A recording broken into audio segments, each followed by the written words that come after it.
ఖజానా ఎప్పుడు ఖాళీ ఉండదని ప్రభుత్వం అయిపోయా. నేను మొన్న కూడా చెప్పిన, ప్రభుత్వం అనేది వ్యాపార సంస్థ కాదు. ఇది ప్రభుత్వం అనేది ఒక సేవా సంస్థ, సర్వీస్ ఇన్స్టిట్యూషన్.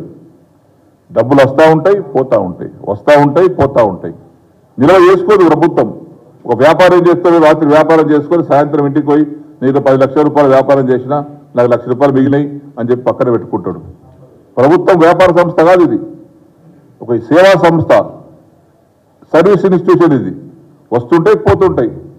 వండి పెడతాం, అది తింటారు, మళ్ళీ వండుతాం, మళ్ళీ పెడతాం, మళ్ళీ వండుతాం, మళ్ళీ పెడతాం. నువ్వు వండి పెట్టు చేతనైతే. ఖాళీ కుండ ఉంది, ఖాళీ భగవాన్ ఉంది అంటే మరి గరీబ్ వాళ్ళకి ఆకారంగా మేము పెట్టేసినాం, వండినాం, పెట్టేసి నువ్వు వచ్చినావు. మేము వండి పెట్టేసి వాటి పోయినాం, పంపించేసినాం, నువ్వు వచ్చి కూర్చున్నావు. నువ్వు వండి పెట్టి వడొద్దనా నీకు? ఖాళీ కుండాలు ఉన్నాయి, ఖాళీ భగవాన్ ఉన్నాయంటే మరి వండిన తర్వాత పంచకపోతే అది పాసిపోతుంది, అది ఖరాబ్ అవుతుంది అన్నం. కాబట్టి ఎవరికి ఏం పంచాలనో, రైతులకి ఏం పంచాలి, పేదలకి ఏం పంచాలి, గరీబ్ వాళ్ళకి ఏం పంచాలి, విద్యార్థులకి ఏం పంచాలి పంచేసినాం.